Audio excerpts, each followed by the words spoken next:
The kitchen doors swung open with a soft whoosh, and she stepped out into the cool, quiet light of the dining room.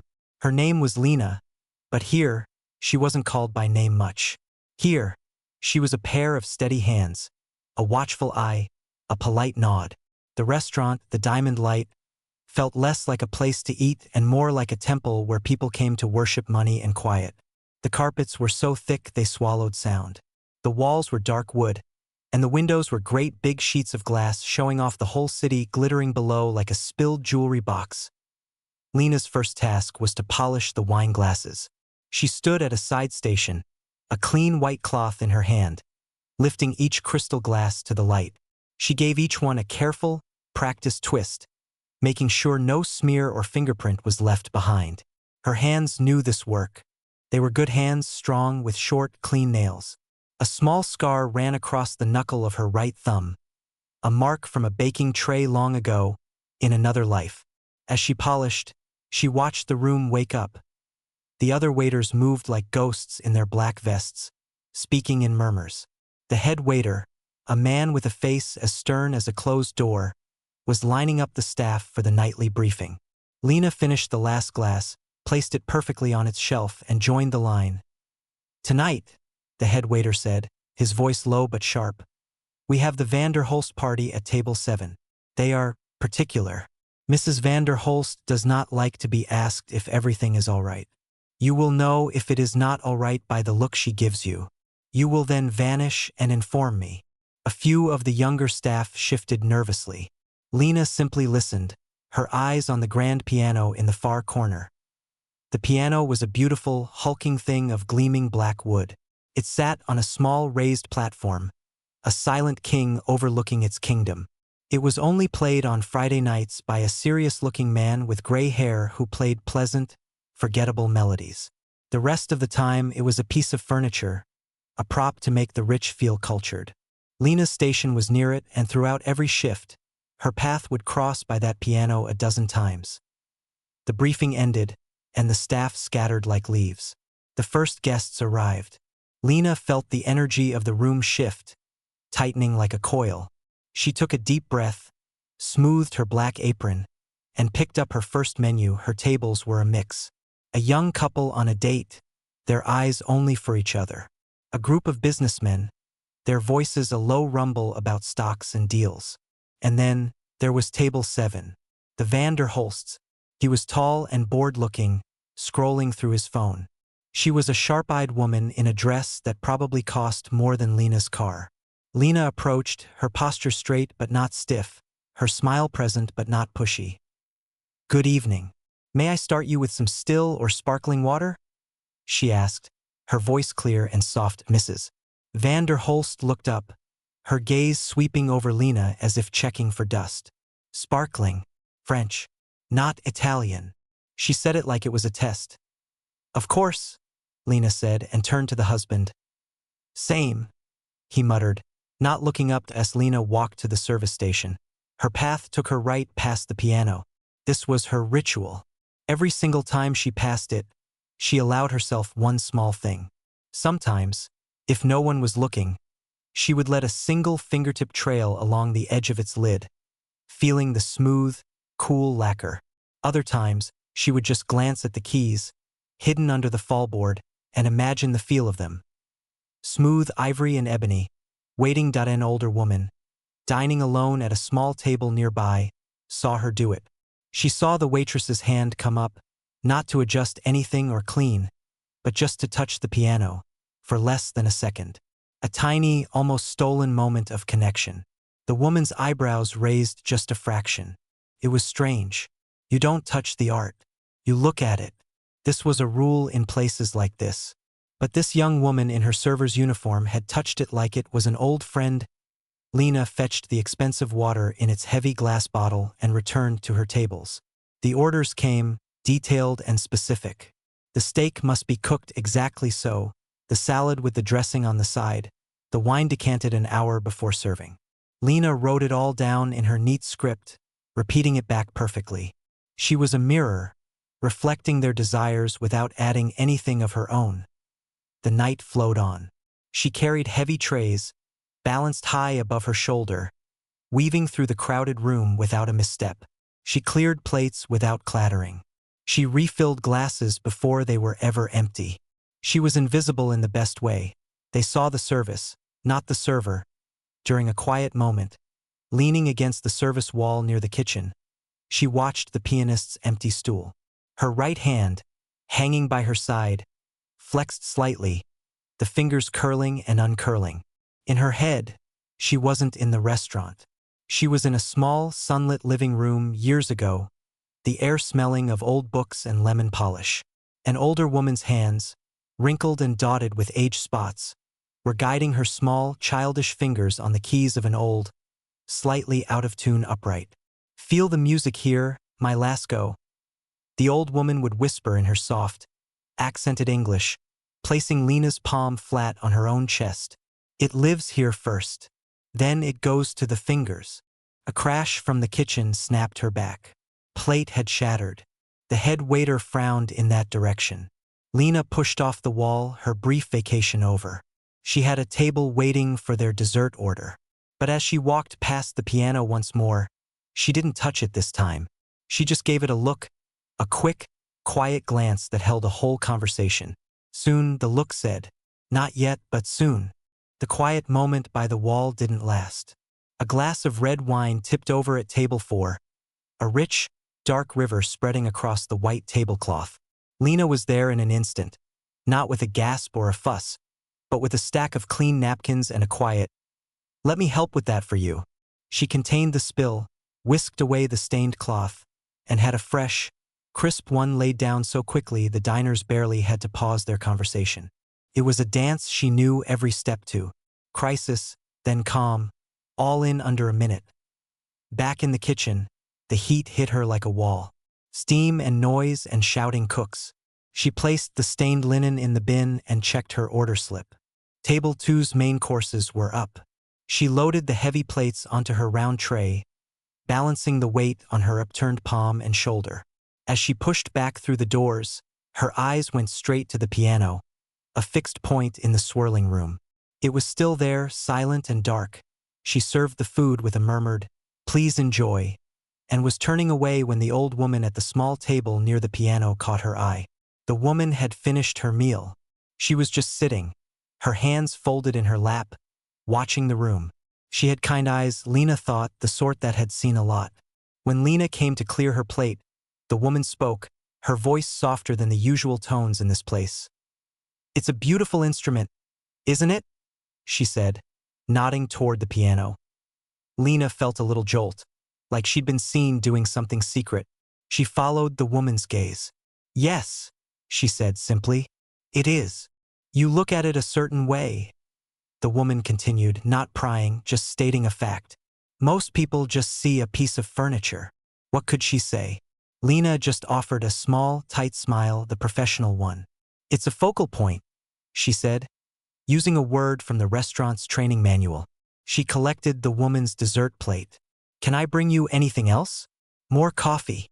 The woman shook her head, still smiling that knowing smile. "No, thank you. I'm quite finished."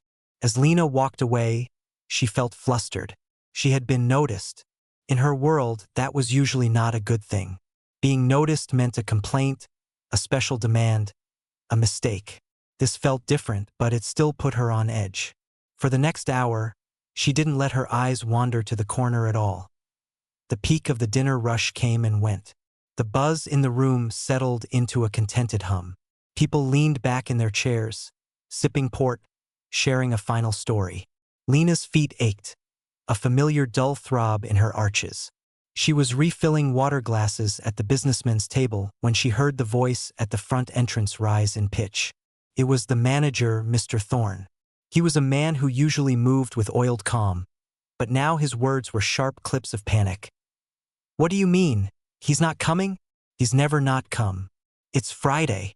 Lena didn't stare, but her body went still, listening. The hostess was whispering frantically, wringing her hands. "His wife just called. It's a stomach bug. He's in no state to play, sir." A low curse escaped Mr. Thorne.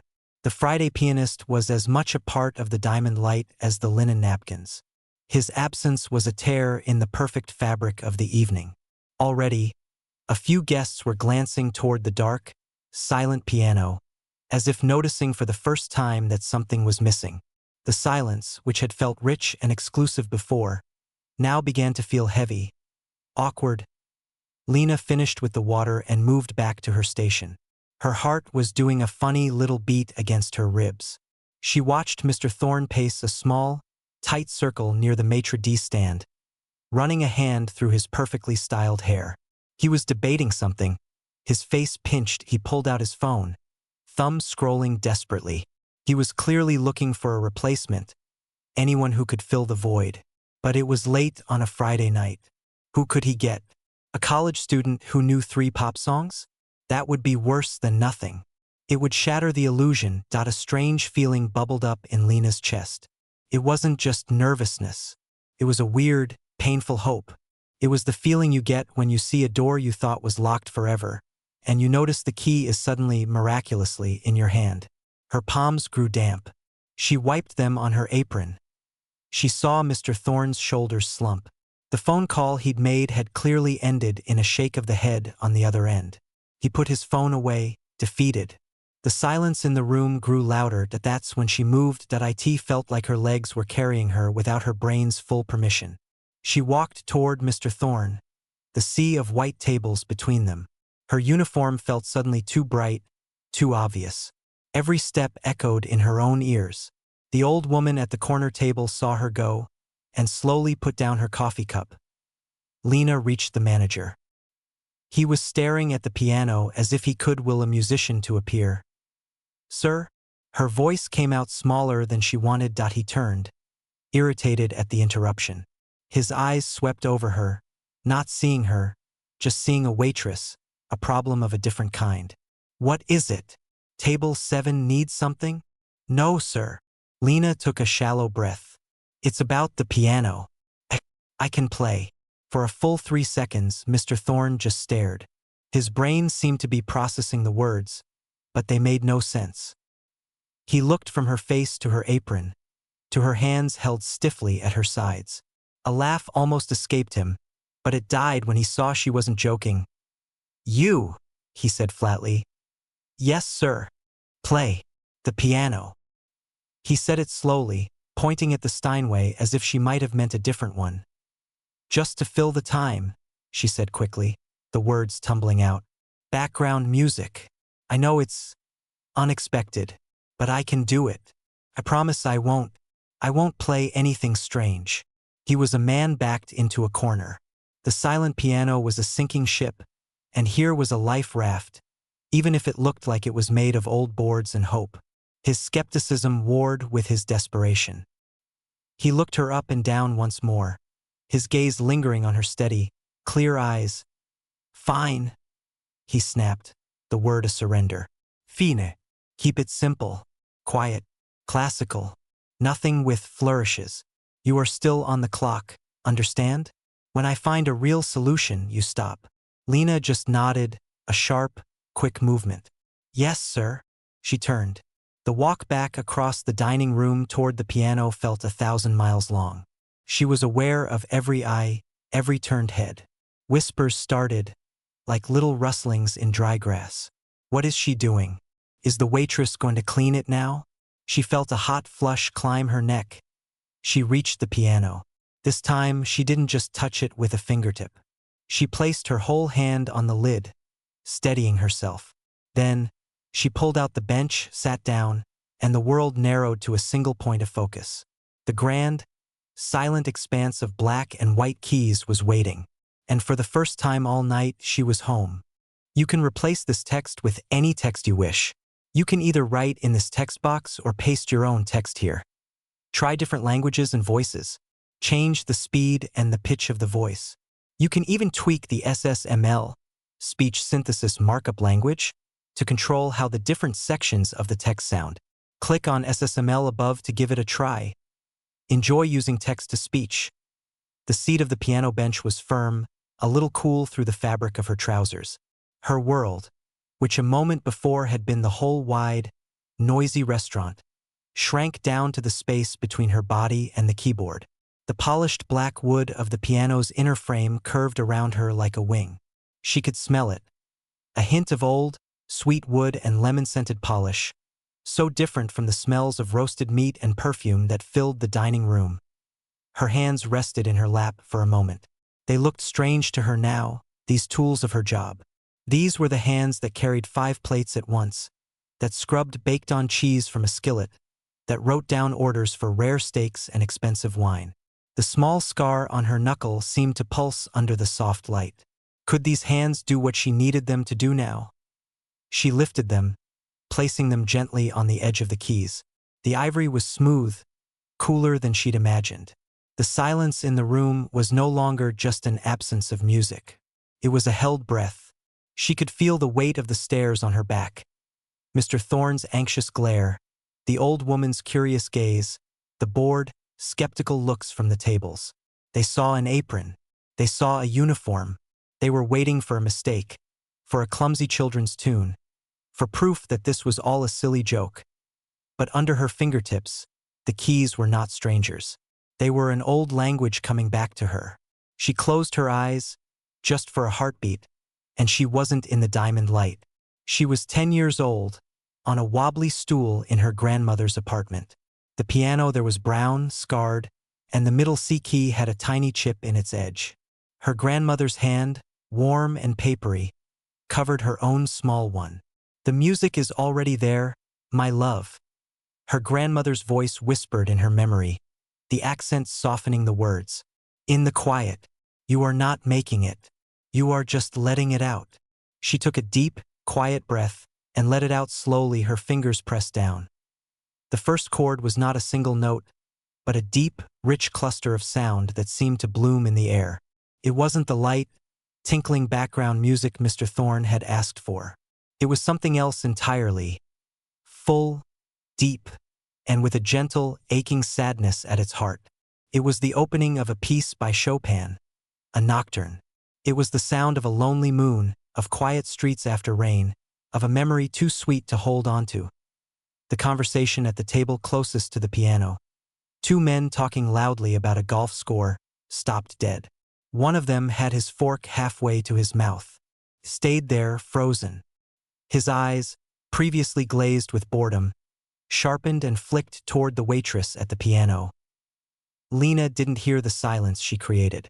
She was inside the music. Her body relaxed, the stiffness from a long shift melting away. Her shoulders dropped. Her head tilted just slightly, her ear leaning toward the strings as her right hand began a delicate, spiraling melody. The notes were clear and perfect, each one a tiny, shimmering drop of sound. Her left hand moved with a steady, rocking rhythm, the foundation for the sorrowful song above her serving station. One of the other waiters stopped wiping down a water pitcher. He just stared, his cloth dangling from his hand.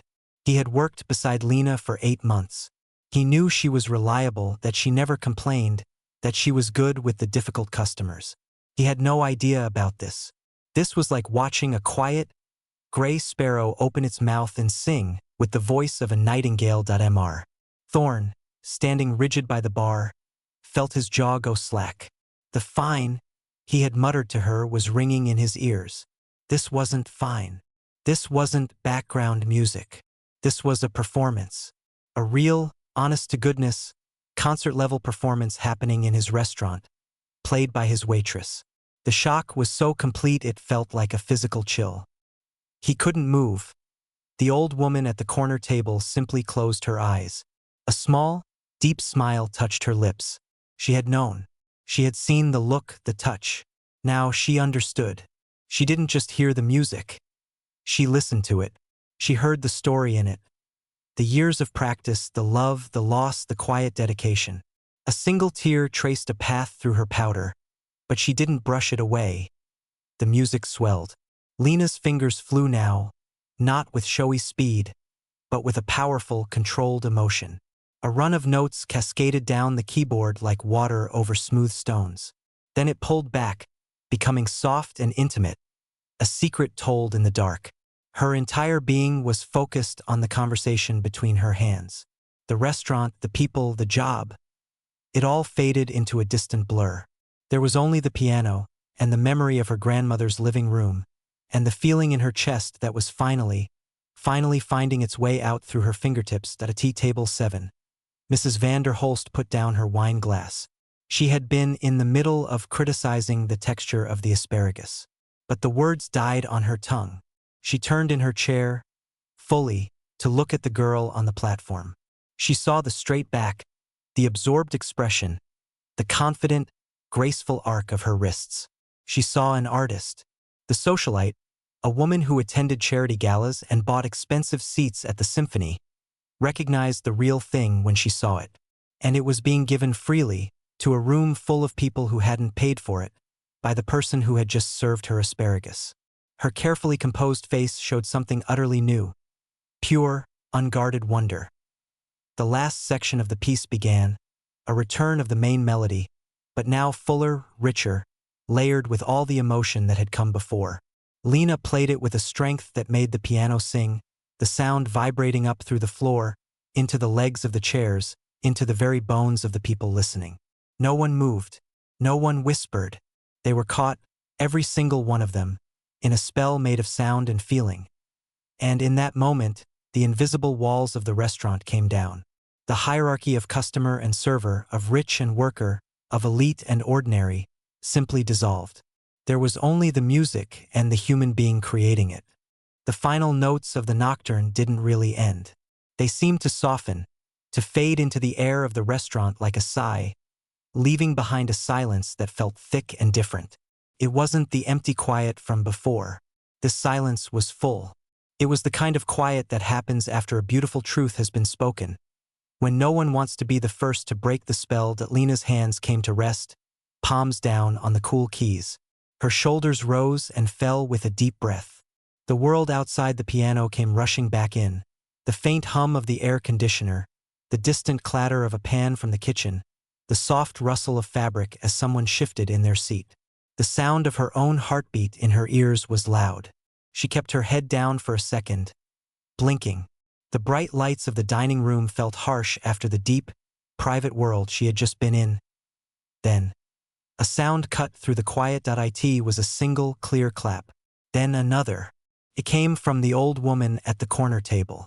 She was applauding, her eyes bright, her small, aged hands meeting in steady, firm beats. That was the spark. It was like a dam breaking. Suddenly, the entire restaurant erupted. The sound of applause was a wave, loud and genuine and warm. It wasn't the polite, scattered clapping they gave the Friday pianist. This was a roar. Chairs scraped as people stood up. The two businessmen, their deal forgotten, were on their feet. The young couple held hands, smiling widely as they clapped. Even the grim-faced head waiter, still holding a tray, was nodding slowly, a look of stunned respect on his face. Tea table 7. Mr. van der Holst, who hadn't looked up from his phone all night, was standing and clapping with sharp, enthusiastic strokes. His wife was too.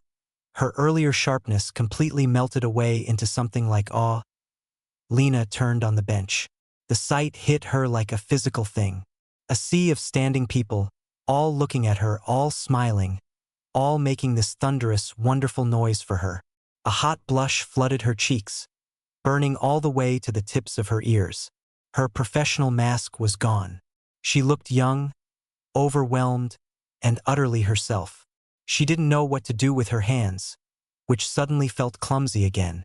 She gave a small, stiff bow of her head, a gesture of thanks that felt too small for the moment. Her eyes found Mr. Thorne by the bar.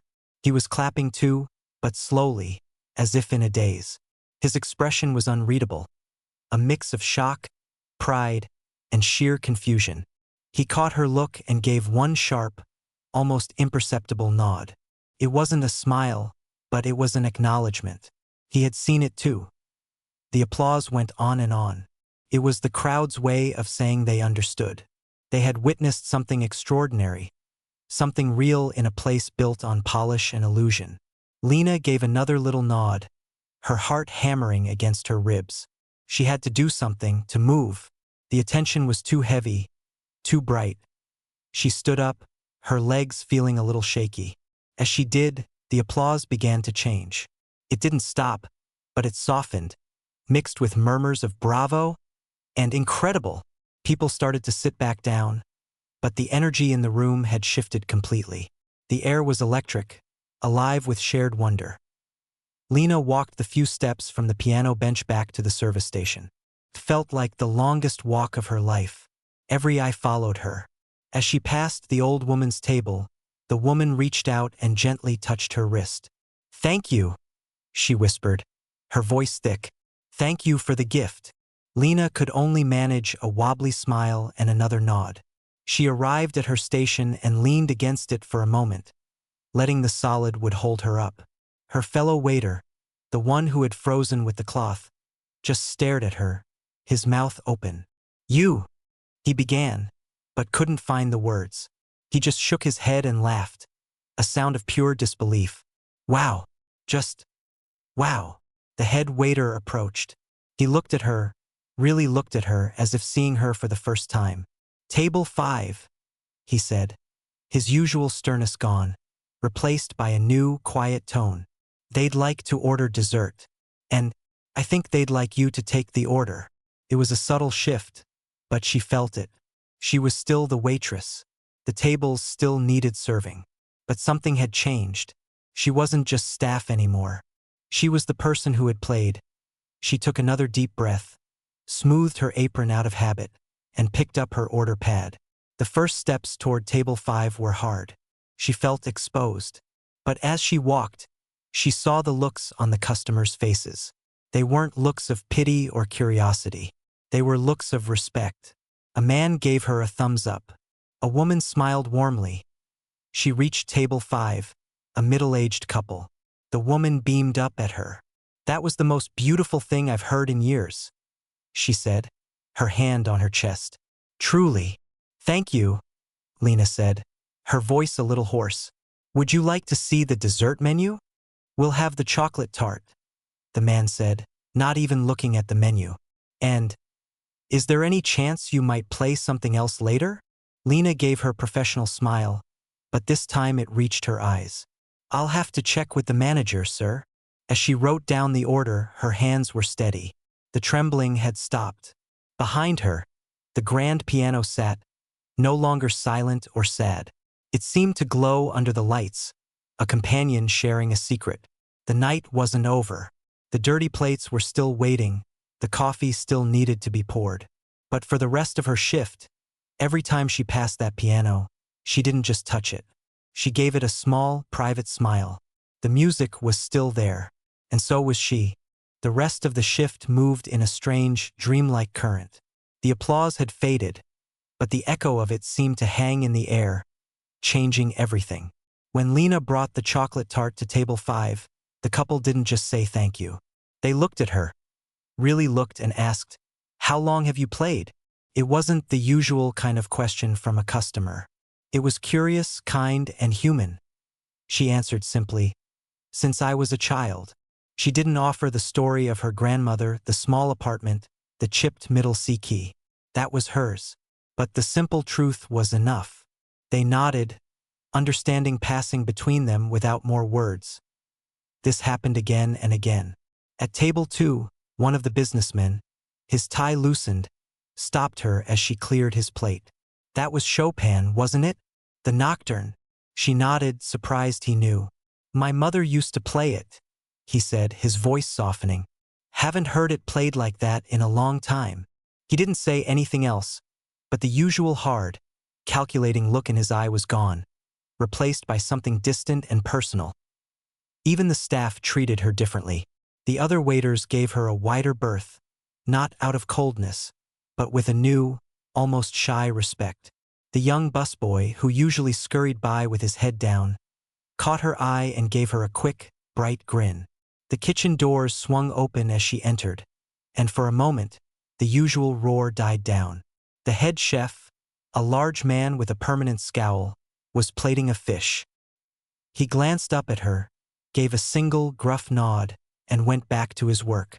It was the highest compliment he knew how to give. The only person who seemed unsure how to act was Mr. Thorne, the manager. He moved through the dining room with a fixed, polite smile, but his eyes kept darting to Lena. He was calculating. The silence of the piano had been a crisis. The performance had been a shock. Now he had a new situation on his hands. He watched how the guests looked at her. He saw the changed atmosphere. The restaurant felt warmer, more connected, more special. He was a businessman and he understood value. The value of what had just happened wasn't on any inventory sheet. Near the end of the night, as Lena was refilling water glasses at a departing table, he appeared at her elbow. "A word, please," he said, his voice low. He led her to a quiet corner near the maitre d' stand. Away from the few remaining guests, he cleared his throat, clasping his hands in front of him. "That was unexpected," he began. "I'm sorry if it was too much," Lena said quickly, falling back into her role. "You said to keep it simple and I—" He held up a hand, stopping her. No, it wasn't too much." He struggled for the right words. "It was the opposite. The guests, they responded very well." He looked at her, his gaze sharp, assessing. "Do you have a repertoire? Other pieces? Not all so serious, perhaps, but of that quality?" Lena felt a flutter in her stomach. "Yes, sir. I know many pieces. Would you be open to playing? Regularly? Not just filling in?" He said it fast, as if getting a difficult task over with. "Friday nights, of course, but perhaps Saturday as well. A short set, 2 half-hour sessions." He paused, then added the crucial part. "For additional compensation, naturally. An hourly rate for your time at the piano." He was offering her a job within her job. Not to replace being a waitress, but to exist alongside it. The piano would no longer be a piece of furniture she passed by. It would be, for a little while, her workstation. She thought of her grandmother's hands. She thought of the feeling of the keys, the rightness of it. She thought of her aching feet and the heavy trays. This was a bridge between two worlds she had kept fiercely separate. "Yes," she said, her voice firm and clear. "I would like that." "Good," Mr. Thorne said, looking relieved. The problem had been solved, and in a way it had turned into an opportunity. "We'll discuss details at the end of your shift. For now." He gestured back to the dining room, where the old woman at the corner table was finally gathering her coat. "See to your guests." The old woman was waiting for her check.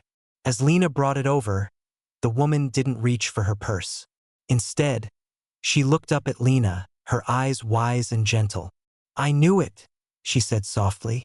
"When I saw you touch the piano, it wasn't curiosity. It was longing." Lena knelt down slightly by the table, making herself level with the woman.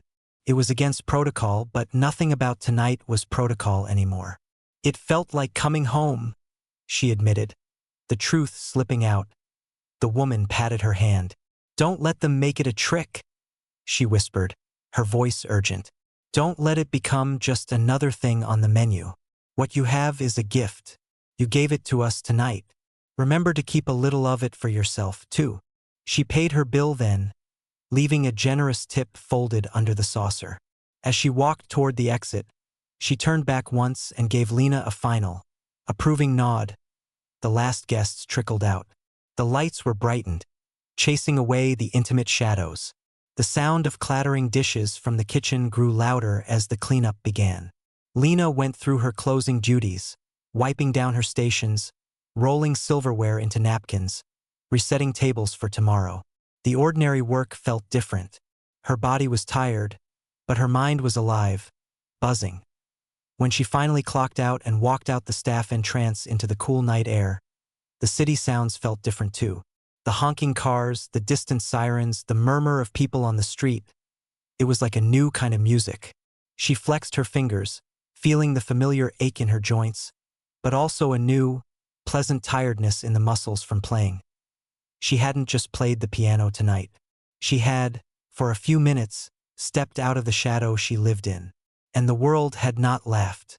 It had listened, and it had applauded. She walked to the bus stop, not with her usual tired trudge, but with a straight back and a light, steady rhythm in her steps, the memory of the music still singing softly in her bones. The night wasn't an end. It was a beginning, and the first note of a new song had just been played. The next week passed in a blur of normalcy that felt anything but normal. Lena worked her usual shifts, carrying trays, polishing glassware, smiling at customers. But everything had a different texture now. The other waitresses didn't treat her coldly, exactly, but a new distance had opened up. There were more silences when she walked into the staff room. Whispers that stopped. It wasn't mean-spirited. It was the simple, awkward space that grows around someone who has suddenly become unusual. She was no longer just one of them. The old head waiter was the exception. He began to give her the better stations, the ones closer to the piano. He'd say, "You'll be over here tonight," with a tone that suggested it was a strategic decision, not a favor. He was, in his own stern way, preparing the stage. Mr. Thorne had been true to his word.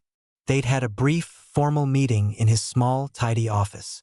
He offered a fair hourly rate for her playing time, typed up a simple addendum to her existing contract, and slid it across the desk. "This is for the Friday and Saturday night sets," he said, tapping the paper. "You will still be scheduled for your regular waiting shifts, of course. The piano is an additional duty." He called it a duty, but they both knew it wasn't. Lena signed without hesitation. The extra money was a relief, a real one. It meant she could finally fix the rattling noise in her car, maybe even start putting a little aside. But the real value wasn't on the paper. It was in the quiet agreement that she could, officially, touch the piano again. Friday arrived. The air in the diamond light seemed to crackle with a new kind of anticipation. The staff knew. A few of the regular guests, who had been there the previous week, had even made reservations specifically requesting a table near the piano. Word had traveled, in that quiet way it does among people with money and connections. They hadn't come just to eat. They had come to hear. Lena's first regular waiting shift was a tense one. Her hands felt clumsy around the coffee pots. She had to force herself to focus on the orders, to not let her eyes drift too often to the dark, silent giant in the corner. It felt like the whole restaurant was a held breath, waiting for 9 o'clock. At 10 minutes to 9, the head waiter appeared at her side. "Your table 8 is settled. I'll cover your station. Go and prepare," he said, his voice low. It was a command, but a kind one. She nodded, her mouth suddenly dry. She went to the small staff bathroom and looked in the mirror. The same face, a little pale, looked back. She smoothed her hair, tightened the knot of her apron, and took a deep, shaking breath. She didn't look like a concert pianist. She looked like a tired waitress, and that, she realized, was the point. She wasn't putting on a costume. She was just bringing another part of herself to work. Walking out into the dining room felt like walking a plank. All the soft chatter seemed to dip for a second as she passed through. She saw Mr. Thorne stationed near the bar, his arms crossed, watching like a producer on opening night. She saw the old regulars, their faces expectant. She saw the van der Holsts back at table 7. Mrs. van der Holst gave her a small, regal nod. This time, when she sat at the piano, it was different. There was no surprise, no shock from the audience. There was a respectful, waiting quiet. This was the hard part.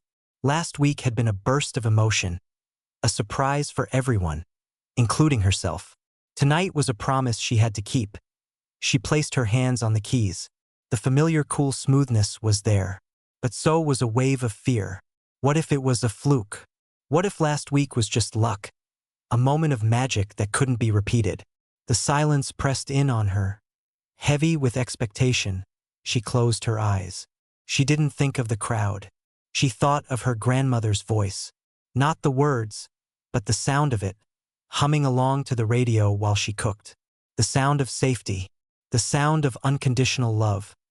Her fingers found the starting notes of a different piece. It was still Chopin, but a prelude this time. Lighter, faster, like sunlight dappling through leaves after a rainstorm. It wasn't the deep sorrow of the nocturne. It was a delicate, hopeful joy. The first few bars were tentative. Her heart was still hammering. But as the melody unfolded, her muscle memory took over. The fear began to melt, note by note, replaced by the simple, physical pleasure of making the music happen. Her shoulders loosened.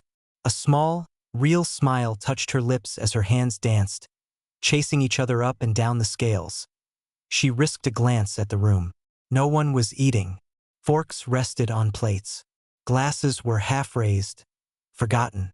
They were watching, but it wasn't the stunned silence of before. It was the focused, appreciative quiet of an audience. They had come for this. She played the prelude through, and as the last bright note faded, she didn't pause.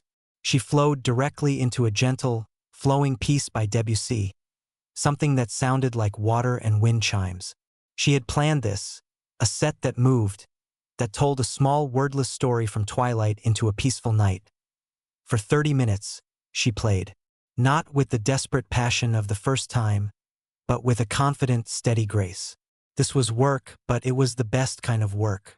When she finished the final piece, a soft, lyrical melody that ended as gently as a falling leaf, the applause was immediate and warm. It was grateful, not astonished. As she stood and gave her small bow, she saw Mr. Thorne. He was not clapping. He was just watching the room, a slow, satisfied smile spreading across his face. He was watching his customers, their faces relaxed, happy, connected. He was watching the value of his restaurant increase right before his eyes. The waitress was no longer just serving food. She was serving an experience. Lena walked back to her station. The head waiter handed her a tray.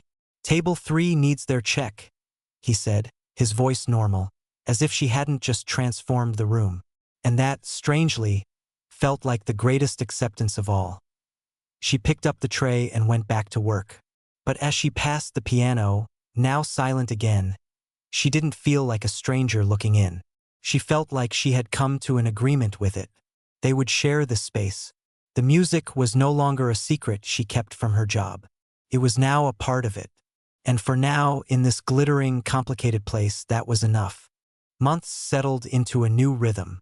Fridays and Saturdays at the Diamond Light took on a quiet legend. Reservations for the 2 piano sets became the hardest to get in the city. People didn't just come for the food.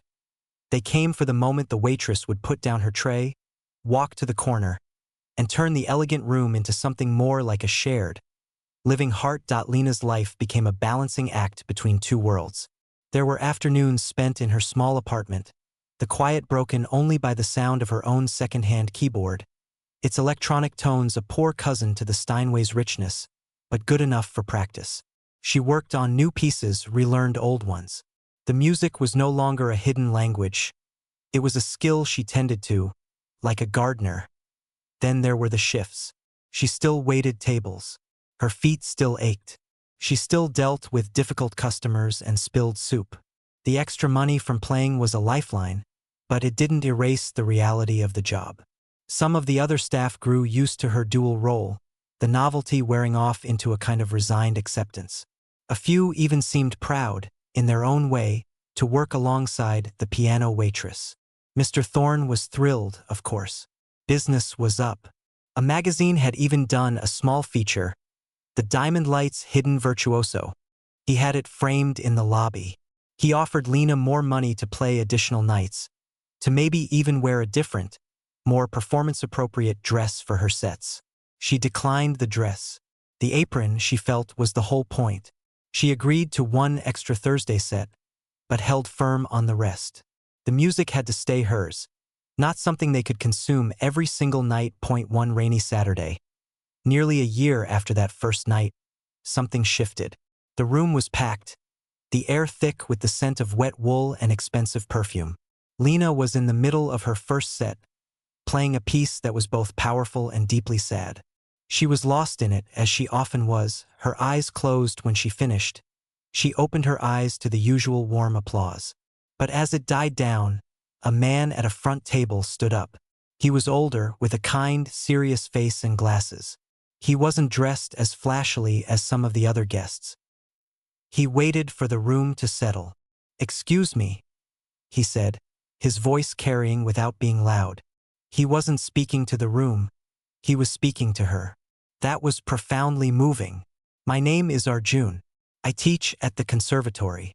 He said the name of a famous music school, a place that was a world away from restaurant floors and tip jars.